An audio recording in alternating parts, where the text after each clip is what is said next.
if you don't see the Leo AI button in Brave and want quick access to it. This short guide will walk you through turning it on in just a moment. Start by opening the Brave browser on your computer. Once it's open, head to the top right corner and click the three-line menu to open the main options. From that menu, scroll down slightly and select Settings. This opens Brave's Settings page in a new tab. Now, look to the left-hand side and click on Appearance. This section controls what shows up on your toolbar and how Brave looks overall.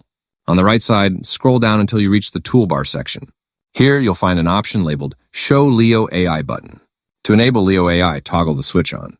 When it turns blue, the Leo AI button will immediately appear in the top right area of your browser. If you ever want to hide it again, just return to the same setting. Toggle it off and the button will disappear right away. That's all there is to it. Quick, simple, and easy to change anytime. If this tutorial helped you customize your Brave toolbar, feel free to leave a like and subscribe for more clear and easy tech guides. Thanks for watching, and I'll see you in the next one.